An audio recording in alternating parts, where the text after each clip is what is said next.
Shalom, berkat damai sejahtera Tuhan turun ke atas kita semua. Amin.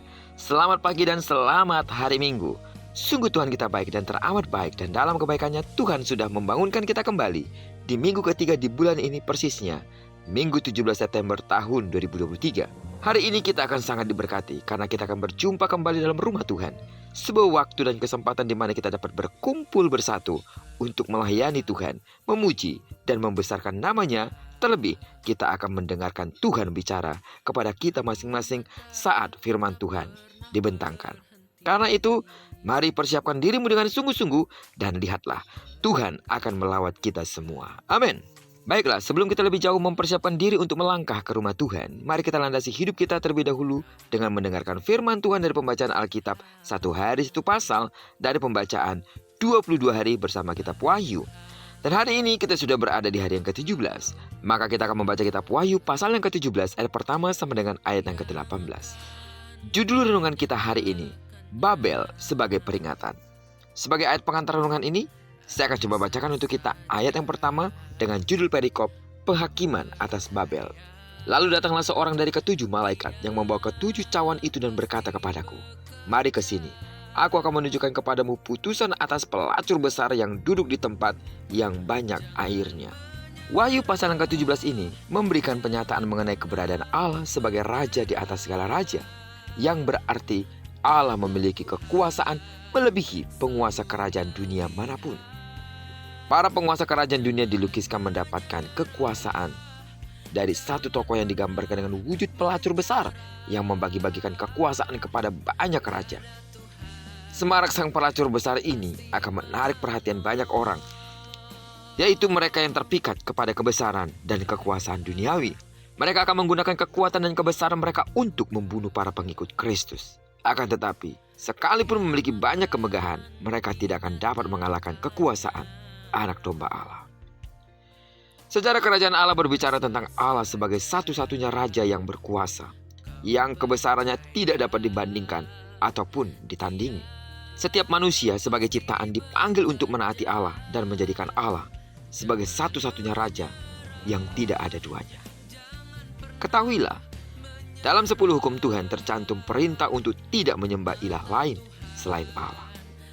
Iman Kristiani mengakui keberadaan Allah yang hidup, yang berelasi dengan umatnya. Untuk dapat mengalami Allah, mereka perlu memberikan kehidupan mereka kepada Allah, mengakui keterbatasan dan ketidakmampuan mereka, serta menyerahkan masa depan kehidupan mereka ke dalam tangan Tuhan. Amin. Yesus Kristus yang adalah Raja di atas segala raja, Tuhan di atas segala Tuhan, layak dimuliakan, layak disembah, dan tidak boleh diduakan. Amin. Sidang jemaat Tuhan, terlebih jika hari ini adalah hari Minggu, hari yang kita pahami sebagai Sabat, di mana kita berhenti sejenak dari semua kesibukan kita, serta memberikan waktu untuk beribadah kepada Allah. Allah tidak mau diduakan dari semua kesibukan kita di sepanjang minggu yang sudah kita lewati, hari-hari yang telah kita lewati, waktu-waktu yang telah kita habiskan di sepanjang minggu. Masihkah kita tidak berkenan untuk memberikan kurang lebih 2 jam untuk beribadah kepada Allah?